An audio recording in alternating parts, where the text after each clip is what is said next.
Utilities Multi-Store for version 9. We're going to cover the different auto utilities, and then we will go over the different variations that come up when you're dealing with multi-stores. Please, if you have a question, don't hesitate to raise your hand or ask me a question. I will try to answer those as I see them. Sometimes I'm quicker than others, but I will try to get to your question while it's still pertinent. Okay, I'm going to go ahead and minimize this and just keep an eye on everything. Okay, let's move this further down. There we go. Okay, so the first thing that I want to talk about is the auto utilities. Now, when we talk about auto utilities, that actually encompasses the auto min-max, which allows the computer to help you set your min and max based on a sales time frame that you dictate, based on a formula, which we'll look at here today, and the two get applied and it calculates what your min and max should be based on that information. That the auto utilities also encompass auto PO. Now, auto PO, basically, it is something that you would have to go in and run, whether it be weekly, bi-weekly, every other week, whatever time frame you feel best suit your needs. And the system basically comes back with a list of items that you need to order based on a series of criteria that you set up in the auto PO. It will also make your purchase order for you, but you do still have to send that purchase order off to your vendor. Lastly, in the auto utilities, we have auto transfers, and that takes your min and max information and automatically transfers products between stores based on the minimum and maximum level set at each location. It won't allow you to transfer things that you don't have enough quantity of. So we're going to start with auto min-max because both the auto PO and the auto transfer order both utilize the min and max. Now, if we go into inventory,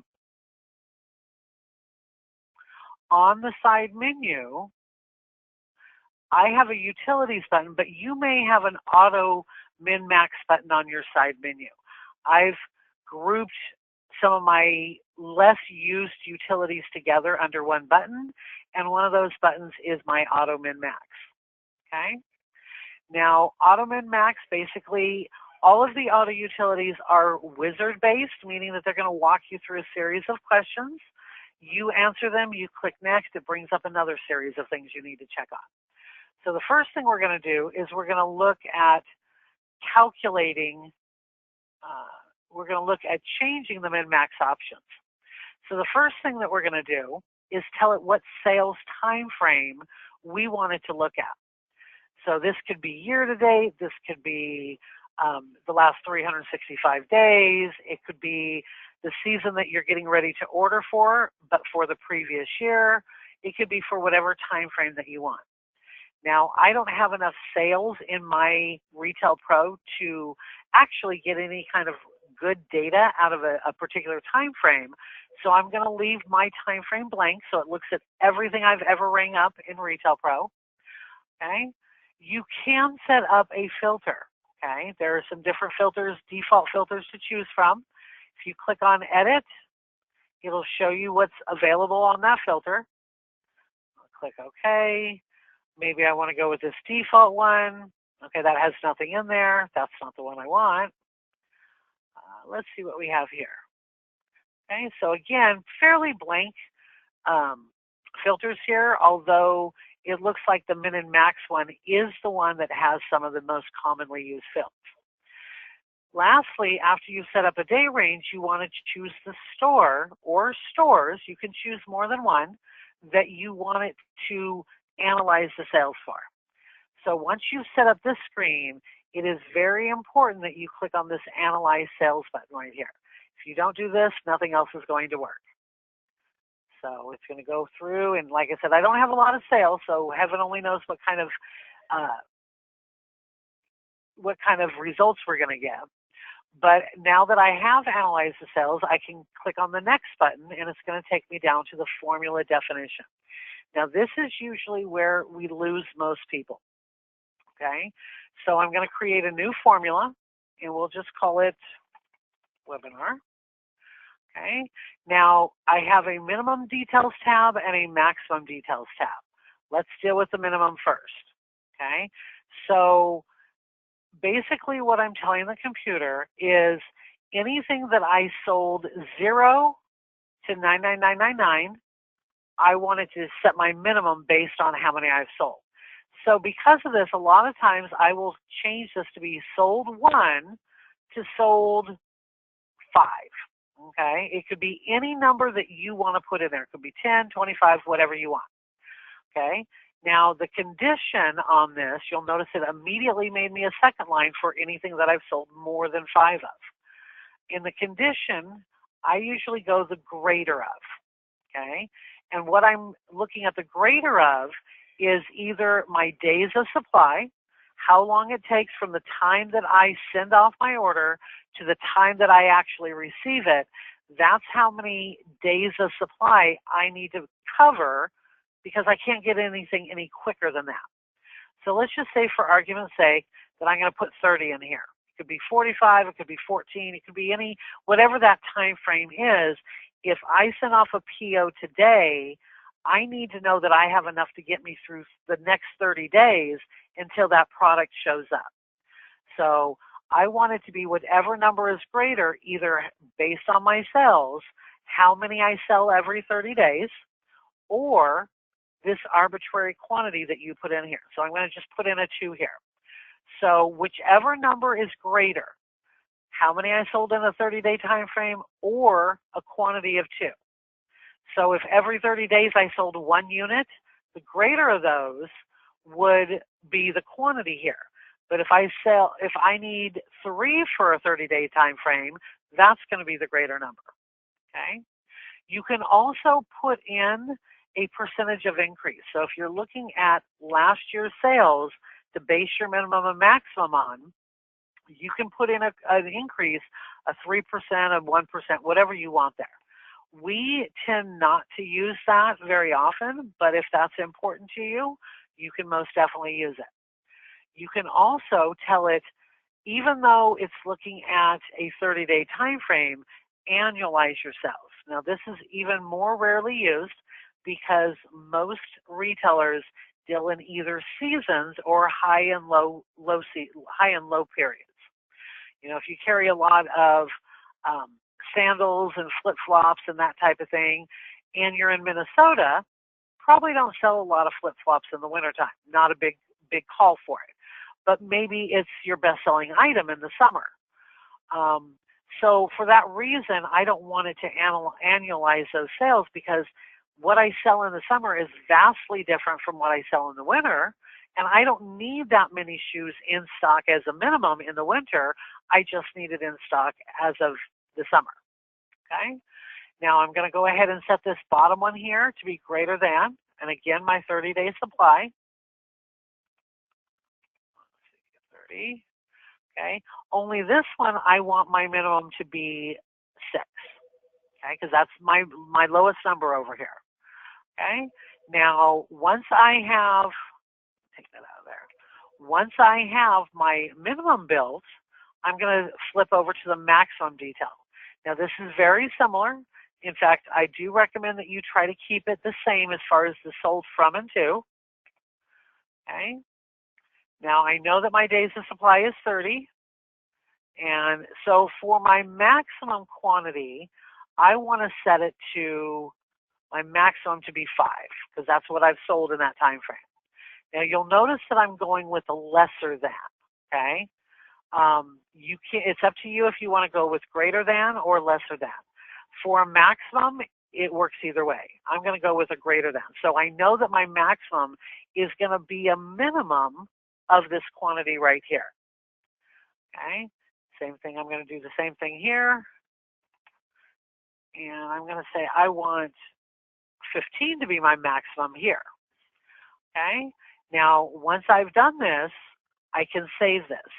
Okay? Now you'll notice because I have a 30 days of supply, that may not apply to all of your vendors. So the most common formula naming sequence is to name it after the vendor, because that's going to determine your days of supply. So I'm going to go ahead and save this, and then I'm going to click Next. Okay. Now, I do get the option to override the filters defined within the formula, okay? Meaning everything I just set up, override it anyway, okay? Now, if you do decide to do this, you would click on this Stores button, and then you would go in and set it up yourself.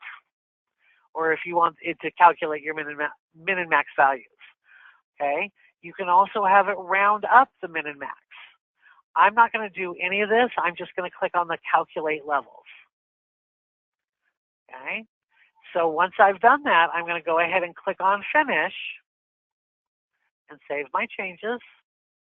Now when I go into Utilities again and Auto Min Max, I want to update my min and max. Okay? Now I can update quantities only, or I can update everything. So basically the difference is only the items that come back with a minimum and or a maximum would be updated, or everything gets updated regardless of whether it has a min or a max. Okay, again, I choose my store and I tell it to update my min and max. Now, I honestly don't think I'm going to get a whole lot here. Okay, so I'm going to click on Finish. Now, where you're going to see those results, most of you will start it off with Retail Pro with an Auto Min Max tab down here along the bottom. Okay, so yeah, I didn't have anything come back in my new min or my new max. Like I said, that's more than likely due to the fact that I have very, very few cells. I'd say over the last 3 or 4 years, I probably have, maybe 2 dozen, 3 dozen sales. Okay. So, but normally where you would see what it was offering would be listed under the new min and under the new max, okay? Now, these are not set up yet. These are not done yet until you tell the computer, I want you to update this information. So under the Utilities option, if I go to Auto Min Max, I can see that, let's see, I have the update min and max. Should have done that, but again, my data is not very complete, so, okay? But that should fill in your new min and your new max, and you can then update that. Now, what most people choose to do, because the Auto Min Max is not the most user-friendly tool in the world, and even when you do understand how it works, a lot of times it doesn't come back with the numbers that most people were expecting. So due to those two factors, I would say that 90–95% of the people that are using Min-Max actually set it up on their own. So I'm just going to scroll to the top of my inventory, and I'm going to set up some mins and maxes. So my minimum is going to be 2. I'm just going to do 2 all the way down. Oh, not 22. There we go.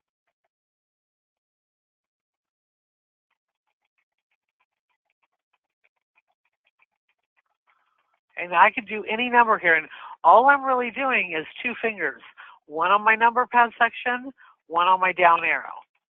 Okay? Now, my maximum, and you do not have to set up a maximum, but I do choose to set up a maximum because I like to be able to fill to a level in between the two. So I'm going to make these 10.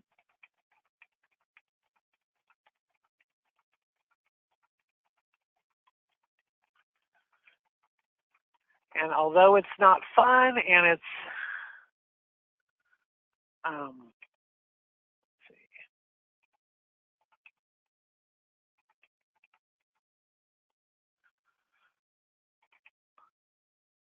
You're going too fast.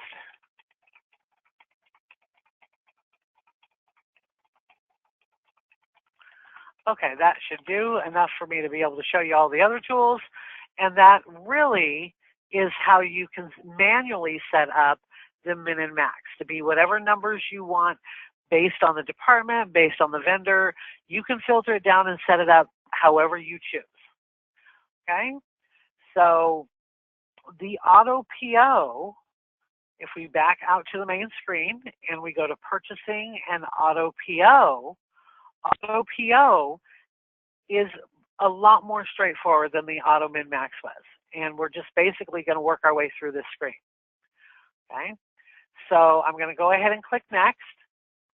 I want to do it by the store because I only have the one store. And I want to do it for Big Hairy Dog. So I click next.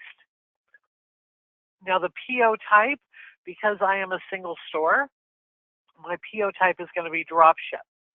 For those of you that have multiple stores, you do have the option to change this to marked for. The marked for is only used with multiple stores, and what that basically is it's a PO that, and we will look at this a little later on, it's a PO that I'm ordering the same items for my 4 or 5 stores, and so maybe I'm ordering 40 of each of those items, and I then allocate that I want 10 to go to each store. That would be a marked for. Now the marked for is basically I've allocated those 10 to go to each of the stores, but I don't want the vendor to drop ship the 10 to each of the individual stores. I want the vendor to send it all to a centralized warehouse, and that warehouse is then going to transfer them out to the other locations. So that's what the marked for is. They all kind of tie together. Okay? Once you have this set up, I am going to, down here at the bottom, you can designate how your PO number is set up. I personally like to go with the vendor code and the system generated number. You are not allowed to get rid of the system generated number. It won't let you. So that has to be in there, but that does not have to be the first thing that's in there. As you can tell from our example over here, we have a vendor and then we have the system generated number.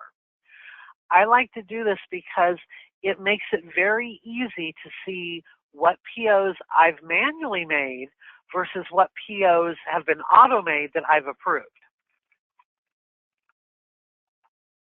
Okay? So I'm then going to go to the next button.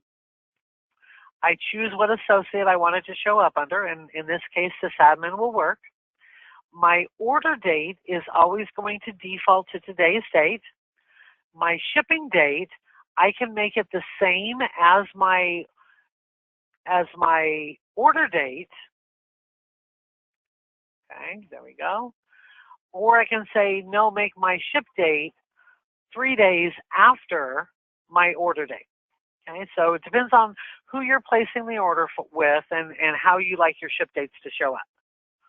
Okay, lastly, if you want to use a cancel date, you do have to check this box, and then you would put over here, I'm going to put in a cancel date 60 days after I've ordered this item. So you'll notice that that's moved ahead 2 months. So now at this point, I'm going to go ahead and click next. Now this screen it's what we wanted to analyze. So for those of you that are multi-stores, you may want it to take into consideration transfer orders that are created between your stores or plans for future transfers. For those of you that do sales orders, you may want it to take that into the analysis when it's telling you how many to order. So let me give you an example. So I have an item that right now the on hand is 1. My minimum is 2, my maximum is 6, but I'm filling to 50% between the 2. So I want my quantity to end up being 4 that it orders me. Now, if I check off the sales orders, I'm just going to uncheck these last 3. These items have not been sold, so the quantity hasn't changed, but the quantity that I have on hand does not I do not fully own all of it. I've already promised some of it on a sales order. So if my quantity is 1 and I have that item on a sales order, technically I don't have any available to sell to somebody walking in off the street. So it will order me enough to get me to where I want to be in my minimum and maximum level, but with these checked, it's also going to order me however many I need to order based off the sales orders. Okay? So once you've done that, you'll click Next. Now this screen is supposed to be blank. You'll notice the bottom half is blank. This screen is only used to exclude certain purchase orders. So what I mean by that is, let's say that your vendor offers you a smoking hot deal at the beginning of the year for ordering in January, but you won't get delivered until September or October, right before the holiday season. So because I place that order in January, but I know there's no more of that product coming in until August or September, October, I would want to exclude the pre-season purchase orders that I've made. So it doesn't think that they've already been ordered and not order me anymore.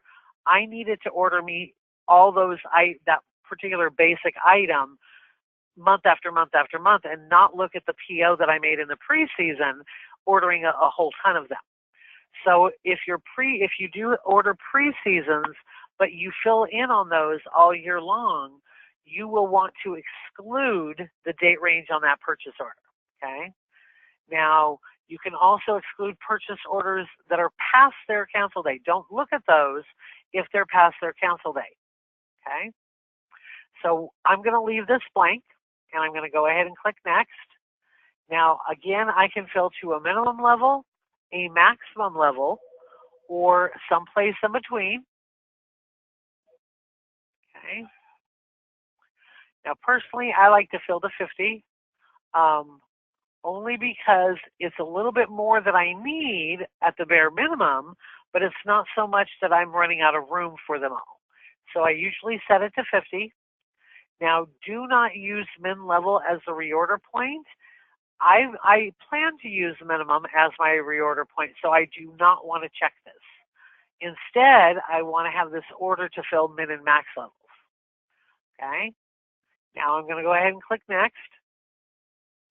Now this is where you can actually filter for the vendor. Okay, so let me go ahead, let's see what we have in here. Okay, so if I wanted to filter for one vendor, I could, or for one department, I could. But know that if you need to run this for all of your vendors, then filter for just those few vendors that you're doing, or leave it blank and don't filter for any vendor. Okay, so I'm going to go ahead and click OK, and then click Next, and then I'm going to go ahead and finish this.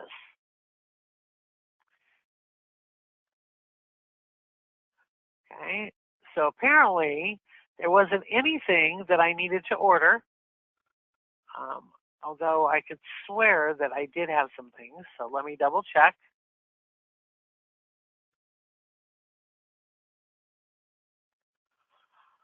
Okay, so my auto min max, these wouldn't qualify because maybe because the max.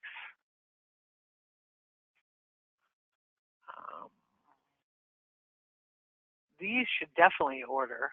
So let me find out what's not right on my auto PO. Let me make sure I'm in the right inventory. I am.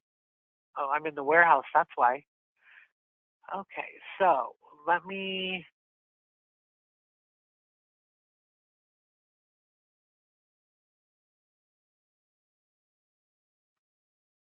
So those of you that have multiple stores know that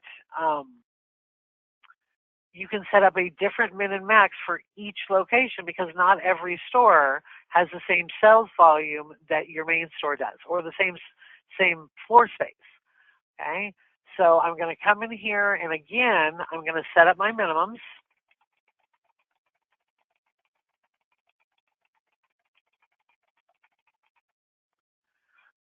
Okay.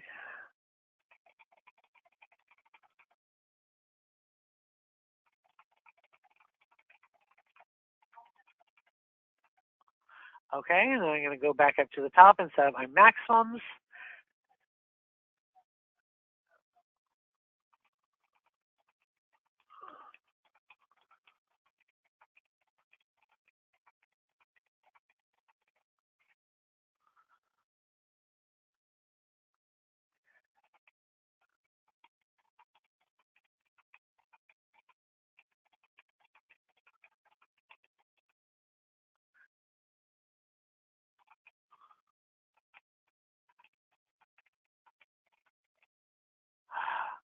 My fingers get moving too fast.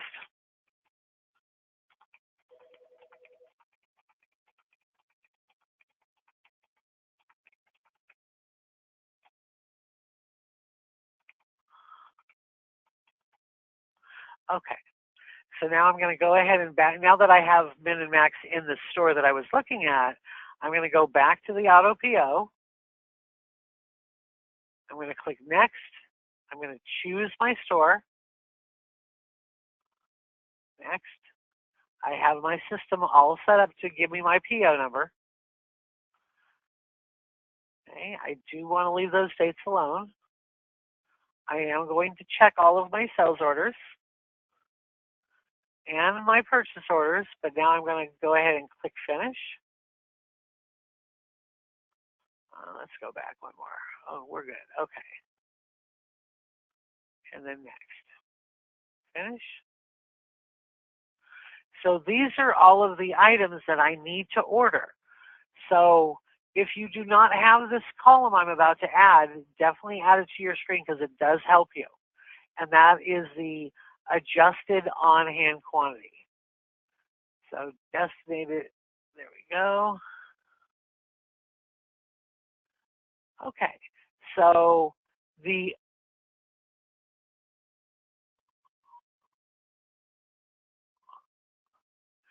I need to add one more field because I don't have the on-hand value. I have the adjusted on-hand, but not the on-hand.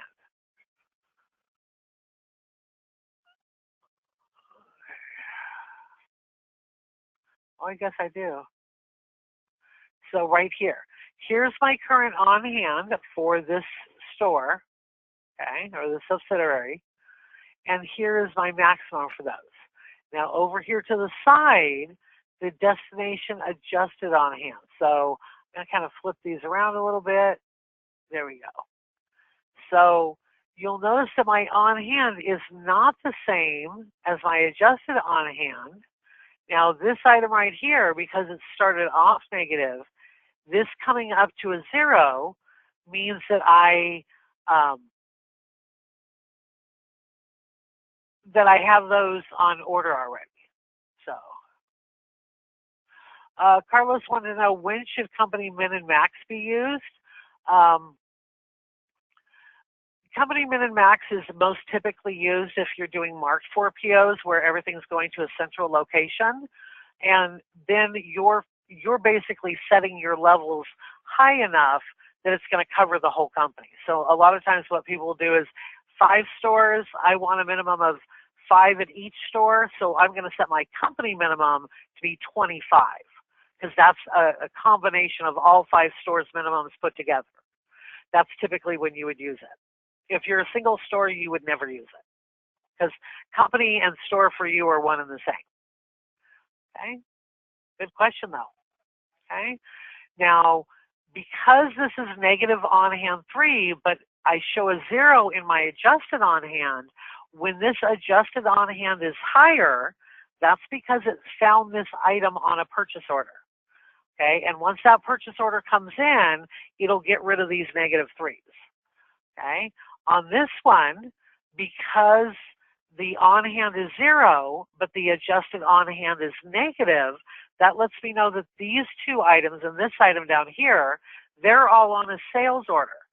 So I need to have the system order me enough to get me halfway between my min and max, but also cover these sales orders so I don't run myself short again by fulfilling those sales orders.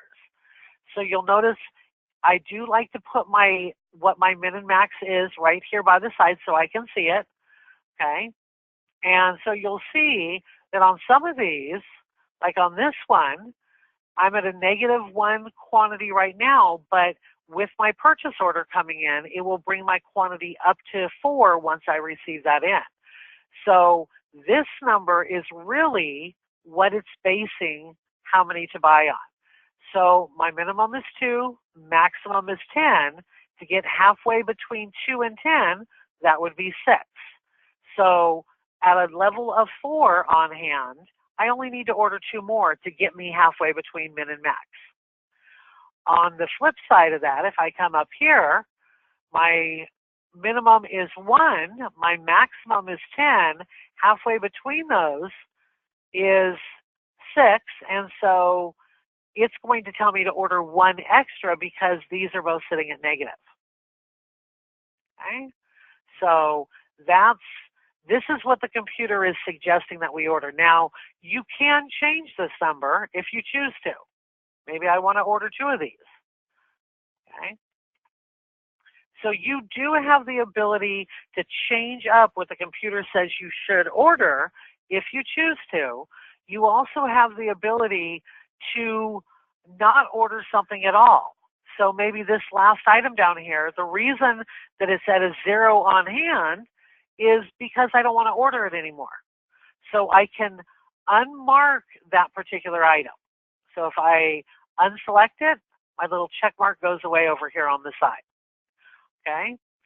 If I change my mind and somebody says, oh no, we really need to carry those, we've had a lot of people asking for those, I can change my mind and go back and mark it back.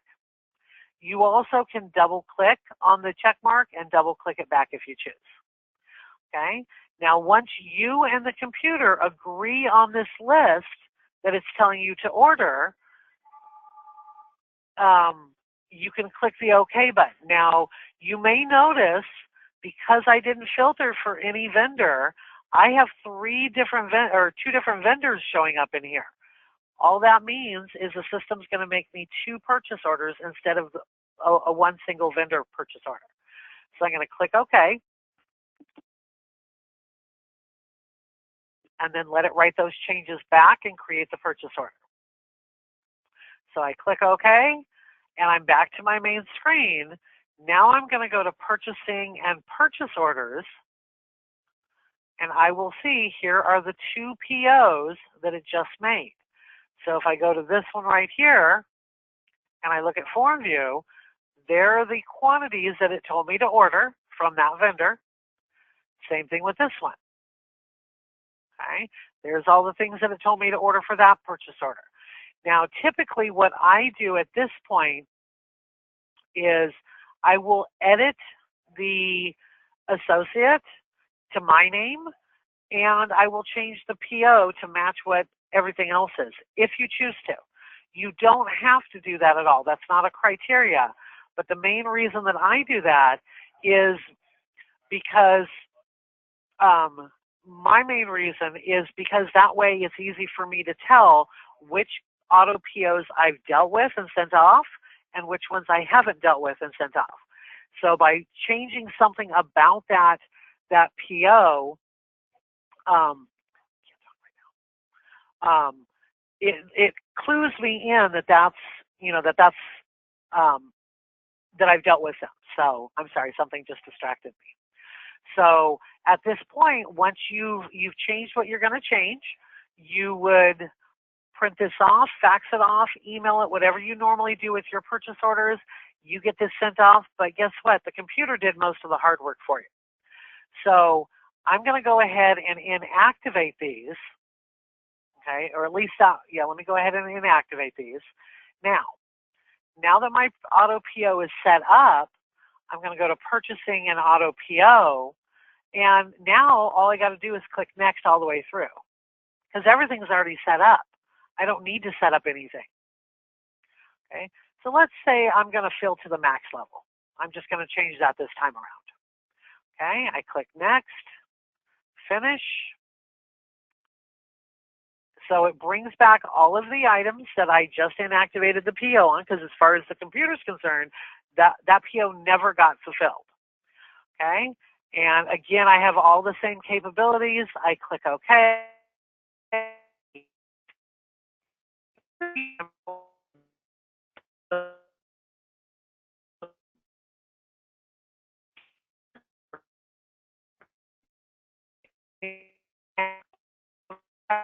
Order quantities.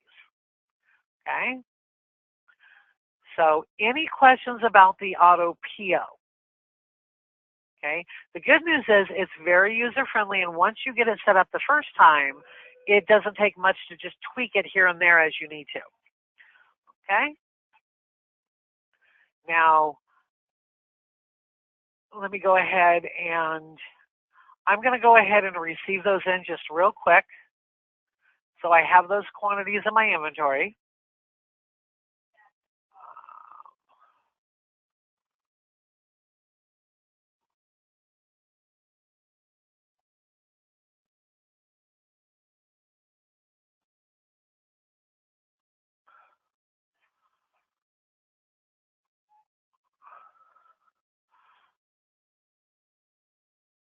Okay, almost done.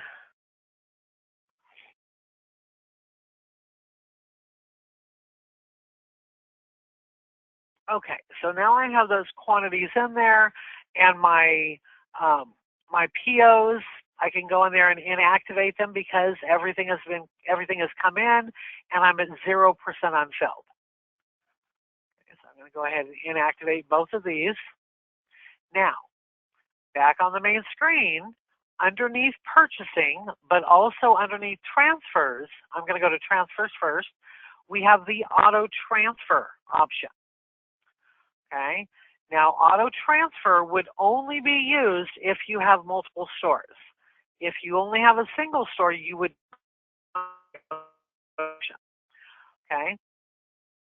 So just like the other wizards that we went through, we're just going to kind of click screen by screen and get it set up. So we're going to go ahead and click next. Now, it wants to know what type of transfer document you want to make. Okay. Now, you can make a held transfer slip, you can make a transfer slip, or a transfer order.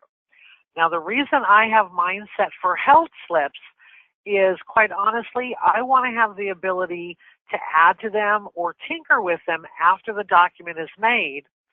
If I do a transfer slip, I won't have that option. It'll just make the slip and update it. If I do a transfer order, I still have to go in and generate the slips. It gives me the option to change it, but I still have to go through the generate slip option.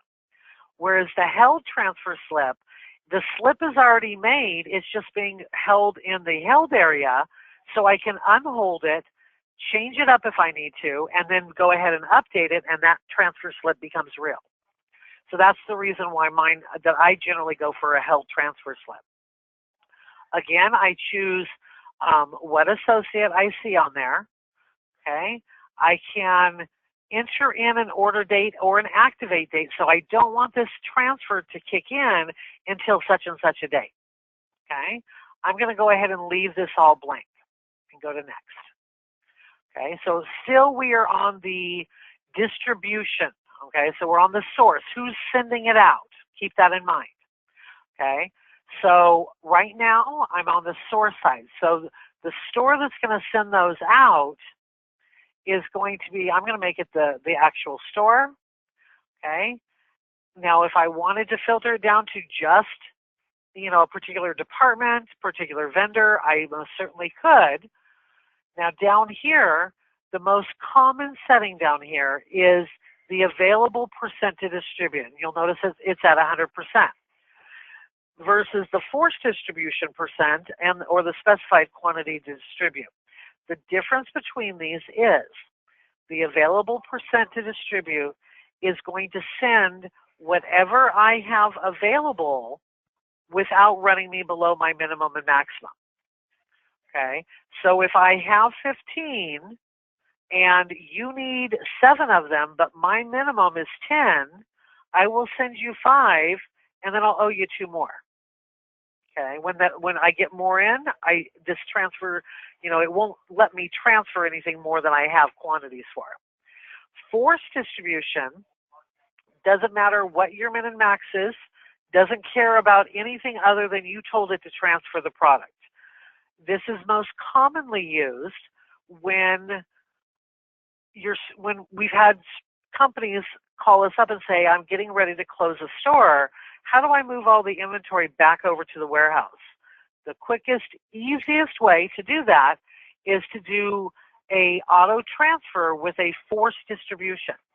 So regardless of what the min and max is on my side or their side, send 100% of everything that I have to the location in question. Okay?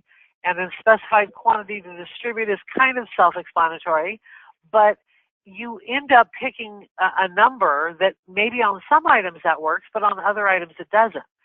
So I have in 20 years, I very rarely have seen this particular setting used. It's almost always the available percent to distribute. Okay? Now, again, we're still dealing with what we have in store one.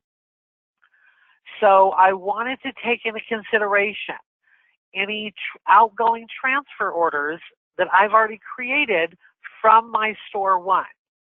Okay, so if I already have transfer orders created from those POs, then I want to deal with those first. Okay, make sure that those have been dealt with. I can also have it look to see if any of these quantities are needed for a sales order at my store one, or if they're coming in on a purchase order for store one. I'm going to leave it just on the transfer orders and outgoing, and click next. Now we're shifting gears. We're now looking at the settings that have to do with the receiving store or the target store. Okay, well, I only have one other location that I can send it to, so I guess that's going to be the one. And I click next. Now I want to fill to the minimum level of that store. Okay, again, you can go, min level, max level, or custom level. We almost never check this do not use min level to initiate item transfer. That's kind of what determines what gets sent. Okay, we're going to go ahead and click next. So I want it to fill to the minimum, but I also want it to take into consideration any sales orders or purchase orders that have been created for this store. You may also want to take into consideration the transfer orders. Okay, so I'm going to go ahead and click next here, and then I click finish. I save my changes. These are the items that it wants to send. Okay, so this is the destination on hand. Okay, the receiving side, this is what they have on hand. This is their minimum and their maximum. This is how many it's going to tell us to transfer. So if I decide to go ahead with this and fill to the minimums, I'm going to go ahead, I'm going to uncheck this one though. I'm going to go ahead and say okay, and it's going to write that held transfer slip. Okay, so I back out to the main screen. If I go into transfers and slips, and then into held, I see that held slip sitting right there waiting for me. Now I can add to this by scanning additional lines. I can change the associate so it has my name there, but ultimately I'm looking to update this. So once I update this, the quantities would actually leave out of the source or the destination store and show up in the target store. Okay? So that's the way that the auto transfers work. Now, underneath purchasing or underneath transfers, you'll notice that both of them have a best replenishment. Okay? So if I go to best replenishment, this is like a combination of the auto PO and the auto transfer order. So this was added in primarily because what was happening is auto transfers were being done,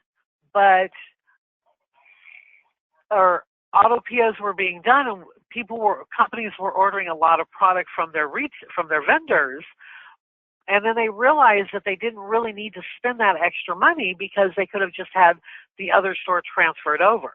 for any of you that work in a multi-store environment, excuse me, that work in a multi-store environment, you are well aware that not every store sells the same stuff at the same rate.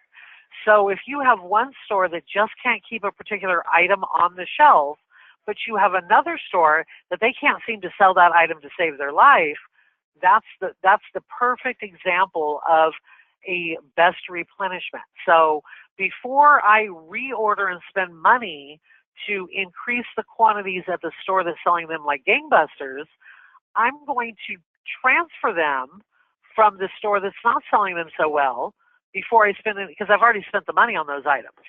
So that's what best replenishment is. Okay, so we'll kind of go through the screens, and again, store details. So I'm going to do it for just this particular store. I tell it what I wanted to analyze. So I'm going to do sales orders and no POs. Okay, I want to fill to my max level. Now it's showing me my transfer details, and it does pull the settings that you set up in the auto PO and auto transfer into this replenishment. So you shouldn't have to change a whole lot. Okay, there we go.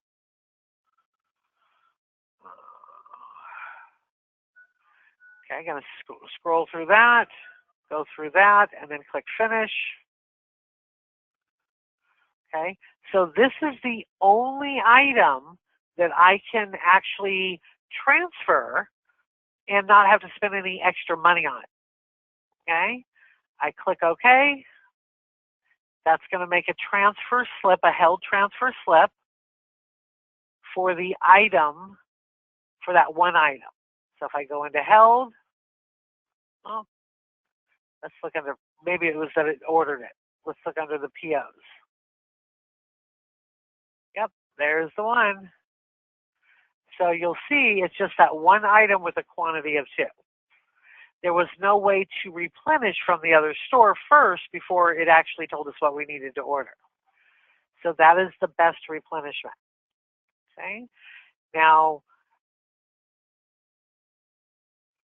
how many of you are in multi-store situations? Okay.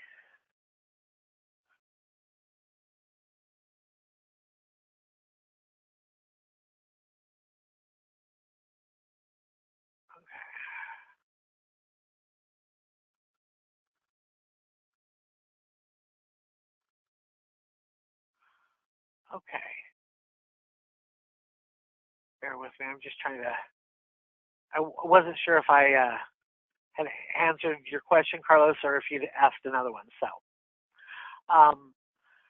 for those of you that are multi-stores, you've probably already set up your system preference settings, but I do want to go over it with you again, because especially if you came from a earlier version of Retail Pro, the way that transfers are tracked in between the stores now is different than any other time in the history of Retail Pro.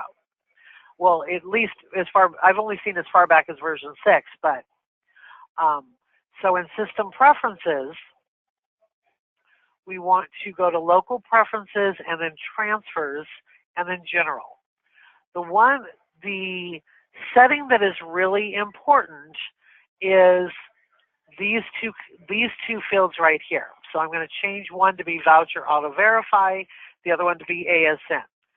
So however you set them, you want to set them both to be the same.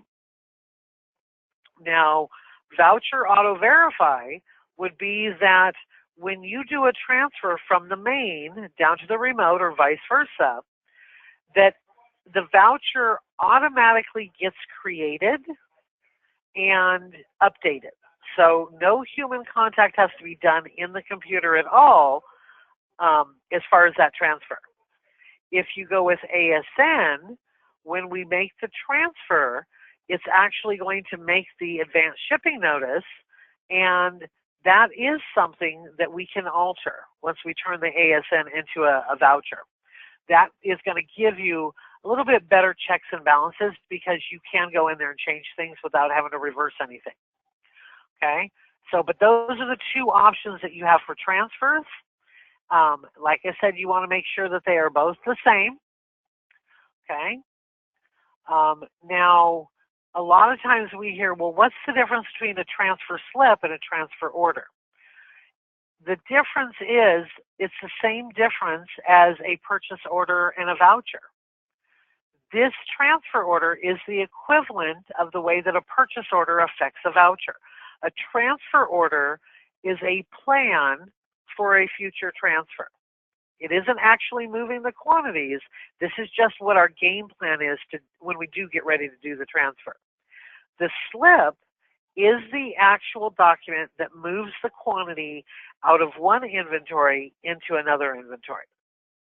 Okay. Now, transfer orders, you can go in and edit and save as many times as you want up until the time that you start making slips off of it. Once you start making slips off of it, you do want to stop making your editing changes. Okay. Now, as far as purchase orders with multi-stores, let me go ahead and get into a purchase order. We talked about it a little bit. Okay. I am going to open up this particular form, and I've decided that I'm going to order enough for both locations. So I'm going to order 10. And what I'm going to do is I'm going to change this Pio type to be marked for. Okay, now once I have that marked for, I then can come over to the side menu and go to allocation pattern. Okay, I can also go to an item allocation. So if I highlight the item, I can go to item allocation and say, okay, of those 10, I want 3 to end up here and 7 to end up here. It still adds up to 10, but I'm actually letting the receiving person know how I've divvied those up. Okay? And then I would go ahead and click OK, and then go ahead and save the purchase order. And from there, you know, it will all come into the warehouse or all come into a central location, and then that central location will then ship those out from there. Okay? That is the difference. Now, when you do a marked for PO, on the side here, you'll notice there's a Generate TO button. TO standing for transfer order. So if I click on Generate TO, I want to go with marked for, just like my PO says. Okay? Now, the PO gets sent off, product gets shipped back to us at the warehouse, and when they go to receive that, they're going to get a message that there is TO number XYZ associated with the PO. So if I go into transfer and transfer orders, I can see the one that I just made. Okay. Now, it shows, if I look down here in the item allocation, it shows that I'm ordering 3, and all 3 have been assigned to that one location. If I change this quantity here to be 10, I've allocated 3 already, but I don't know what I'm doing with the other 7. Okay. Now, I can change this to be 10. Okay. Then I save this transfer order. And then I'm going to go ahead and back out of here. And I'm going to go to transfers, and then, where do I want to go? Transfers, well, I actually can go to transfer orders. Let's go to transfer orders. Okay, so there's the transfer order. I'm going to go ahead and generate the transfer slip directly from this transfer order. So I'm going to just click OK to my filter, continue with my stores. Now it's letting me know I have insufficient quantities in order to send the transfer. I'm going to say OK anyway.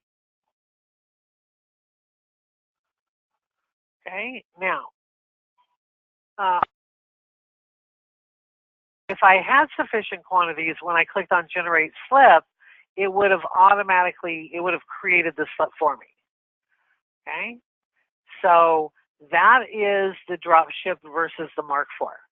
Any questions about anything that I've covered at all today?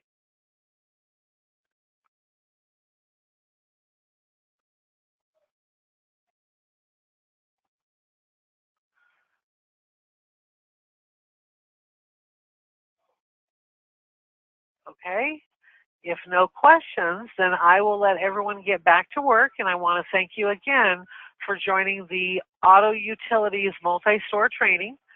As you're well aware, our webinars are posted up on our website. Feel free to sign up for any webinar that piques your interest, or maybe you want a little bit of a refresher on. You are welcome to sign up for as many of those for free as you want.